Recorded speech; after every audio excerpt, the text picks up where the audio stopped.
OTT platform पर हाल ही में एक फिल्म रिलीज हुई है, चमन बहार। 2 घंटे की इस फिल्म में 1.5 घंटे तो लड़कों के द्वारा एक रिंकू नाम की लड़की को ताकते हुए उसके लिए माल शब्द का प्रयोग करते हुए दिखाया गया है। बेहद सामान्य ढंग से यहाँ पर यह भी दिखाया गया कि बिल्लू नाम के एक लड़के की पान की दुकान तभी चलती है जब वो लड़की उसके सामने रहने के लिए आती है। इसके बाद से पूरे गांव भर के प्रौढ़ युवा सभी उस दुकान पर इकट्ठा होने लगते हैं। लड़की के आते जाते ताकते रहने और आहें भरने के बीच बिल्लू की दुकान चल पड़ती है। इस हादसे के बीच क्या कभी हमने सोचा है कि इस तरह की तमाम फिल्में, तमाम मनोरंजन युवाओं में छेड़खानी के सामान्य होने का विचार पोषित करते हैं।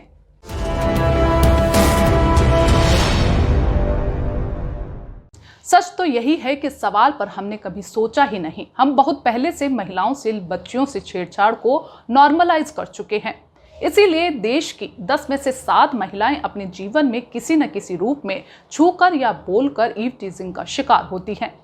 गैर सरकारी संगठन केयर इंडिया का सर्वेक्षण बताता है कि 42% महिलाएं मानती हैं कि पुरुष उनके साथ छेड़छाड़ को अपने मनोरंजन का साधन मानते हैं। मनोरंजन की दुनिया ही क्यों, हमारा सिस्टम भी इन मामलों को लेकर कितना संवेदनशील और सतर्क है, इसका भी एक उदाहरण देख लेते हैं। मामला 3 जुलाई का है। यूपी के देवरिया के लार थाने में एक महिला अपनी 2 बेटियों के साथ छेड़छाड़ की शिकायत लेकर पहुंची। यहां पर उसने बताया कि उसका पति सेना में जवान है और गांव में वो अपनी 2 बेटियों के साथ अकेली रहती है। ऐसे में आए दिन आसपास के लोग उन तीनों से छेड़छाड़ करते हैं। महिला को हैरानी तो तब हुई जब वहां पर तैनात एक सिपाही ने कहा कि पुलिस वालों की दावत करोगे, उनको खिलाओगे पिलाओगे तो ही आरोपियों पर कार्रवाई होगी। हालांकि महिला इसकी शिकायत लेकर एसपी कार्यालय तक पहुंची। एसपी ने इस मामले में 2 सिपाहियों को निलंबित कर दिया है। अब कितनी महिलाएं हैं जो अपने लिए या अपनी बेटियों के लिए इतना भी लड़ पाती हैं? केयर इंडिया ने इस बारे में 2018 में एक सर्वेक्षण करवाया था। Wings 2018 world of India's girls study के आंकड़े देखें तो देश में 90% महिलाएं किसी न किसी रूप में यौन उत्पीड़न और छेड़छाड़ का शिकार हैं। शहरों की 51% महिलाएं खुद को असुरक्षित मानती हैं। देश में 11 से 18 साल की बच्चियां पब्लिक प्लेस पर खुद को असुरक्षित महसूस करती हैं। 47% बच्चियां पब्लिक ट्रांसपोर्ट का इस्तेमाल करने में खुद को असुरक्षित पाती हैं। 52% छेड़छाड़ की घटनाएं बस स्टैंड पर होती हैं। ईव टीजिंग की 32% घटनाएं स्कूल या कॉलेज के रास्ते में होती हैं। 53% पुरुष महिलाओं को फप्तियां या फिक्रे कसकर प्रताड़ित करते हैं। 78% महिलाओं को पुलिस हेल्पलाइन की जानकारी भी नहीं होती।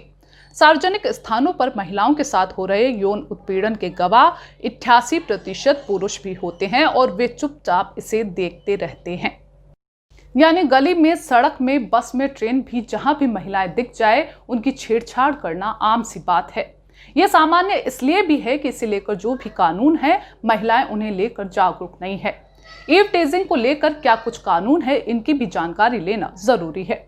इंडियन पेनल कोड की धारा 292 स्पष्ट रूप से परिभाषित करती है कि महिला या युवती को अश्लील साहित्य या अश्लील तस्वीरें, किताबें या पर्चियां दिखाने वाले पहली बार दोषी पाए गए व्यक्ति को 2 साल के सश्रम कारावास की सजा के साथ 2000 रुपए का जुर्माने का प्रावधान है। इसी धारा के तहत ईव टीजिंग अपराध दोहराने पर दोषी को 5 साल के लिए कारावास के साथ 5000 रुपए जुर्माने की सजा दी जाती है। भारतीय दंड संहिता की इसी धारा के अधीन महिला या युवती के प्रति अश्लील हरकत, अभद्र इशारे या तीखी टिप्पणियां करने वाले को 1 साल के कठोर कारावास की सजा या जुर्माना या दोनों लगाए जा सकते हैं। पीड़िताएं आईपीसी की धारा 294A और B की मदद भी ले सकती हैं। इसमें युवती या महिला के प्रति अश्लील इशारों, टिप्पणियों, गाने या कविता पाठ करने के अपराध में दोषी पाए गए व्यक्ति को अधिकतम 3 महीनों की सजा दी जाती है। आईपीसी धारा 354A, धारा 354D में महिला के प्रति अश्लील इशारों, अश्लील टिप्पणियों या उसका पीछा करने पर कठोर कारावास की सजा या जुर्माना या दोनों लगाए जा सकते हैं।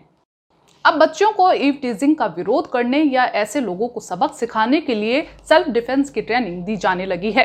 निर्भया केस के बाद देश भर के स्कूल, कॉलेज और संगठनों की ओर से बड़े अभियान चलाए गए हैं। साथ ही निजी तौर पर भी ऐसे अभियान चलाए गए हैं। इन्हीं में से एक बड़ा अभियान है मिशन फाइट बैक।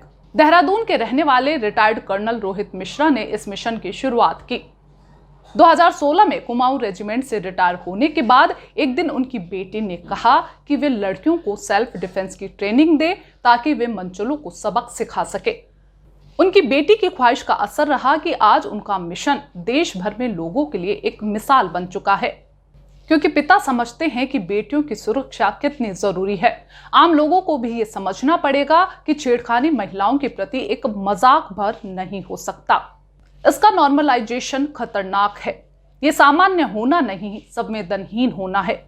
ये शो आपको कैसा लगा और किस तरह के मुद्दे यहाँ पर उठाए जाने चाहिए, कमेंट बॉक्स में जरूर लिखें। शो को देखने के लिए शुक्रिया।